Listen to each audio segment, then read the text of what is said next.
Hello বন্ধুরা, আবারও আমার একটা নতুন দীঘা ব্লগে তোমাদের সবাইকে স্বাগত।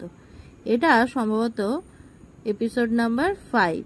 হ্যাঁ, যেদিন আমরা গেলাম বৃহস্পতিবার, ওই দিনই আমরা গেছিলাম বিকেলবেলায় জগন্নাথ মন্দিরে।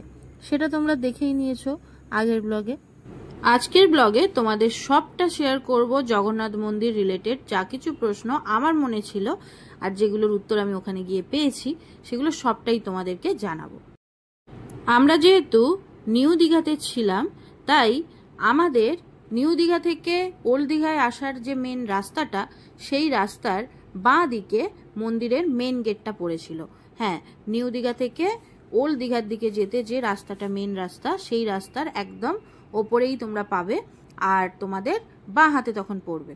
তো ওই রাস্তায় যেটা গেটটা আমরা পেলাম, ওখানে দেখলাম প্রচুর লাইন, তাই আমরা ওখানে ঢুকলাম না।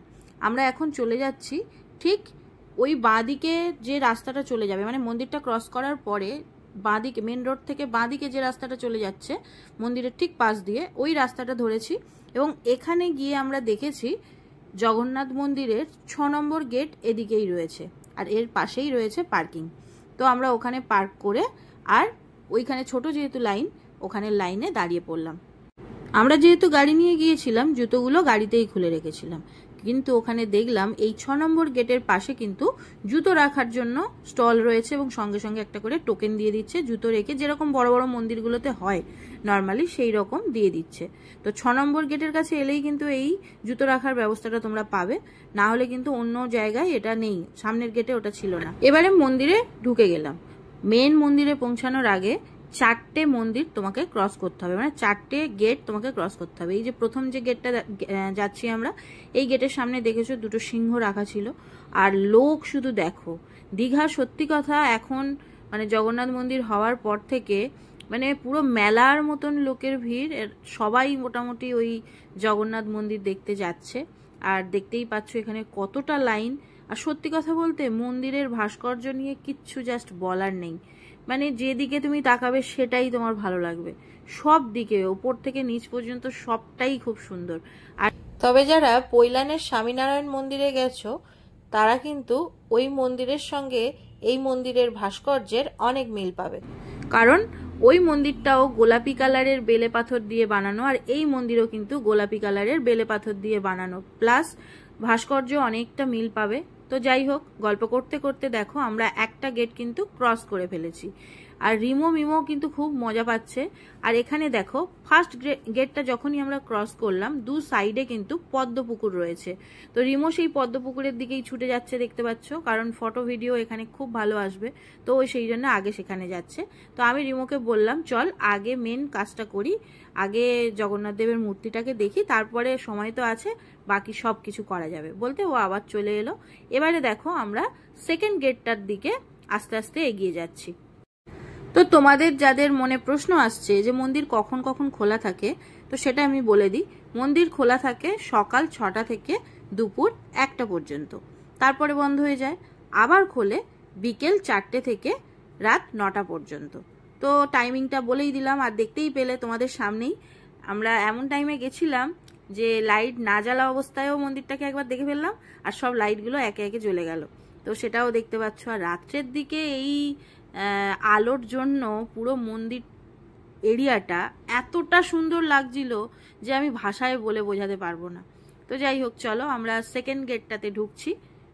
এই মন্দিরটা যখন থেকে হওয়া শুরু হয়েছে আর যখন শেষ হয়েছে, অনেকটা সময় নিয়েছে ঠিক কথা, তবে এই মন্দিরে যদি তোমরা একবার আসো, তোমাদের মনে হবে যে সময়টা নেওয়া হয়েছে সেটা অনেকটাই কম, কারণ এতটা ভাস্কর্য, এতটা শৌখিন কাজ পুরো মন্দিরটা জুড়ে, মানে বলে তোমাদের বোঝানো সম্ভব নয়। এটার জন্য একবার হলেও তোমাদের এই মন্দিরে যেতে হবে, তবেই তোমরা পুরো ব্যাপারটা ফিল করতে পারবে। যেমন আমিও বেশ কিছুদিন ধরে প্রচুর ভিডিও দেখেছি, আর এই মন্দির তো উদ্বোধন হয়েছে আমাদের এই 2025-এর অক্ষয় তৃতীয়ার দিনে।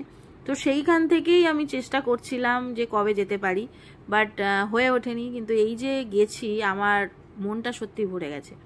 আর এখানে দেখো আমরা সেকেন্ড গেটটাও কিন্তু ক্রস করে ফেললাম। এই থার্ড গেটটা কিন্তু এখন বন্ধ আছে, তাই আমাদের এই মন্দিরের ঠিক পাশ দিয়ে যে রাস্তাটা গেছে ওই রাস্তাটা দিয়ে পরের মন্দিরটার মধ্যে দিয়ে গেলে আমরা মেন যে জগন্নাথ দেব যেখানে রয়েছে গর্ভগৃহ সেইখানে পৌঁছাতে পারবো। আর মন্দির এরিয়াটা কিন্তু যথেষ্ট বড়, আর নিচে পুরোটাই মার্বেল দেওয়া আছে, দেখতেই পাচ্ছ। আর আমরা যেহেতু দুপুরের পরে মানে বিকেলের দিকে একদম সন্ধ্যে হব সেইরকম সময় এসেছিলাম, তাই আমরা কিন্তু এই সময়টাকে খুব এনজয় করেছি। বাট আমার মনে হচ্ছিল যেহেতু সব মার্বেলের গরমের সময় মানে একদম সকালবেলা যখন রোদ একদম মানে 11টা-12টার দিকে এই মার্বেলগুলোর ওপরে পা দেওয়াটা কিন্তু একটু চাপের হবে, সেটা আমার মনে হয়েছে। যদি প্রচণ্ড গরম হয়ে যাবে, তো সেই জন্যে যারা চাইছো খুব ভালোভাবে পুজোটা দিতে এক সন্ধ্যেবেলা আসতে পারো।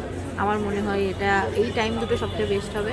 একটা হচ্ছে সকালবেলা আর একটা হচ্ছে বিকেলের পরে, না হলে একটু গরমে তোমাদের কষ্ট হতে পারে। আর শীতকাল হলে তো সেটা আবার সবসময়ের জন্য বেটার হবে।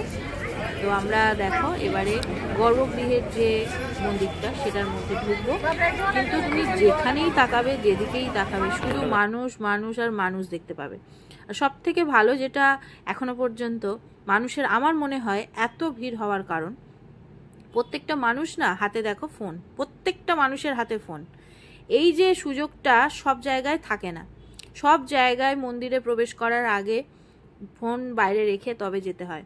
বাট এখনো পর্যন্ত এই মন্দিরে কিন্তু ফোন অ্যালাউড, এবং সেটার জন্য দেখো সবার হাতে ফোন। আর এই ক্যাপচার করবার ইচ্ছাটা বা এই ব্যাপারটা তো এখন খুব ক্রেজ, যে কোনো সময় আমরা যে কোনো জায়গায় যাই না কেন সেখানের ফটো ভিডিও তুলে সেটা স্টোরিতে দেওয়া বলো, ভিডিও বানানো বলো, এটা এক ধরনের একটা নেশায় পরিণত হয়েছে এখন। তো সেটা যেহেতু অ্যালাউড আছে, তো সেই জন্যে এখানে দেখো প্রত্যেকটা মানুষের হাতে ফোন, এবং সবাই এই মন্দিরের ভেতরের যে সৌন্দর্যটা সেটা সবাই ক্যাপচার করছে। আর সত্যি ক্যাপচার করার মতোই জিনিস। তুমি যেদিকে তাকাবে প্রতিটা ওয়াল, প্রতিটা জায়গায় তোমার মনে হবে যে খুব সুন্দর করে শৌখিন করে বানানো। আর তারপর যেটা মেন দেখো, একদম গর্ভগৃহ থেকে জগন্নাথ দেবের মূর্তি দেখা যাচ্ছে। আর এখানেও সেই দেখো সবার হাতে ফোন, সবাই সবার মোবাইলের মধ্যে সেই মুহূর্তটাকে ক্যাপচার করে রাখতে চাইছে। তো আমি যার জন্য একটু ওয়েট করে গেছি, কারণ আমি আরও একটু সামনে যাব যেখান থেকে আমি খুব ভালোভাবে ফটো ভিডিওটা নিতে পারবো। তো সেই জন্য আমি পিছনে দাঁড়িয়ে গেছিলাম। তারপরে যখন একে একে সবাই সরে গেল, আর আমার দাঁড়িয়ে থাকাটা যে কতটা সার্থক হয়েছে এবারে তোমরা দেখো। একদম পুরোপুরি ক্লিয়ারভাবে তোমাদেরকে দেখিয়ে দিলাম, আমি নিজেও দেখেছি। আর সত্যি খুবই ভালো লাগছে। পুরো একদম নিমকাঠেরই মূর্তি সব, জগন্নাথ দেব আছে, বলরাম আছে, সুভদ্রা আছে, সবাই আছে। তো আমরা এরকমভাবে দর্শন করলাম। তবে হ্যাঁ, বেশিক্ষণ দাঁড়াতে একদমই দিচ্ছে না, এইভাবে সাইড করে দিচ্ছে। আর সেটা দেওয়ারই কথা, কারণ অত মানুষের ভিড়, সবাইকে তো দেখতে দেওয়ার সুযোগ করে দিতে হবে। আর এখানে দেখো আমার গোপুসোনাও কিন্তু আমাদের সঙ্গে ঘুরছে। তো এরপরে আমরা বেরিয়ে গেলাম, আর গর্ভগৃহের ঠিক পিছনটাতে ডালা দেওয়ার ব্যবস্থা রয়েছে। হ্যাঁ, আর ওই ডালাটা যেখান থেকে 6 নম্বর যে গেটটা থেকে ঢুকেছিলাম ওখানে কিন্তু সবাই ডালা বিক্রি করছিল। 100 টাকা 50 টাকা এরকম দুটো এতে ছিল। তো যে ডালাগুলো কিনে তোমরা এখানে নিয়ে আসতে পারো এবং তারপরে নিতে পারো, যেটা আমরা যদি দিইনি, কারণ 1 নম্বর তো বিকেলের দিকে ছিল, আমাদের খাওয়া দাওয়া হয়ে গেছিলো সেই জন্যে। আর তারপরে প্রচণ্ড লাইন ছিল, সেটা মানে দাঁড়িয়ে থাকাটা আমার পক্ষে সম্ভব হচ্ছিল না, তাই পুজো দেওয়াটা হয়নি। তো যাই হোক, তারপরে আমরা বেরিয়ে গেছিলাম। আর মন্দিরের তুমি দেখো শুধু, কোনটা ছেড়ে কোনটার কথা বলবো, পুরো রাত্রের যে ভিউটা জাস্ট অসাধারণ। মন্দিরের স্থাপত্য নিয়ে কোনো কথা হবে না, সব কিছুই খুব ভালো। তবে একটা কথা এই সময় অবশ্যই বলবো, পুরীর জগন্নাথ ধামের সঙ্গে এই মন্দিরের কিন্তু কোনোভাবেই তুলনা করা যাবে না। এটা একটা আলাদা ইমোশন এবং আলাদা ফিলিংস জড়িয়ে রয়েছে পুরীর জগন্নাথ ধামের সঙ্গে। আর দীঘা তো অল টাইম ফেভারিট আমাদের একটা জায়গা, সেখানে নতুন একটা সংযোজন এই জগন্নাথ মন্দির, এবং সেখানে অবশ্যই আমরা গেছি, যাব, এবং খুবই ভালোও লেগেছে। তোমরাও যেও, তোমাদেরও আশা করছি ভালো লাগবে। আর আমার মনে যে যে প্রশ্নগুলো ছিল সেই প্রশ্নগুলোর উত্তর আমি এই ব্লগের মাধ্যমে তোমাদের দিয়ে দিলাম। আশা করছি তোমাদের প্রশ্নের উত্তর তোমরা পেয়ে গেছো। তো আমরা এখন মন্দির থেকে একেবারে বেরিয়ে যাব। সমস্যাটা হয়ে গেছে আমার রিমোট ড্রেসটা। আমাকে বলেছে এটা বিচে যাবে, বিচ থেকে যদি এরকম হুট করে এখানে আসে। ওর ড্রেসটা একটু অন্যরকম হয়ে গেছে, বাট দর্শন খুব ভালো হয়েছে। তো মানুষের ঢল কিভাবে নেমেছে মন্দিরে দেখতেই পাচ্ছ। দীঘা কিন্তু আর আগের মতন নেই, এখন প্রচণ্ড মানুষের ভিড় হচ্ছে। তাই যদি তোমরা যাও তাহলে আমি বলবো অবশ্যই আগে থেকে সব হোটেল বুকিং করে তবেই কিন্তু আসবে, না হলে প্রবলেমে পড়ে যাবে, যেমন আমরা একটু হলেও পড়েছিলাম। তো চলো এই ব্লগটা এখানেই এন্ড করলাম। মন্দির রিলেটেড যা প্রশ্ন আমার মনে ছিল সবটা কিন্তু এই ব্লগে আমি ক্লিয়ার করলাম। তো নেক্সট ব্লগ নিয়ে আবার চলে আসছি। টাটা।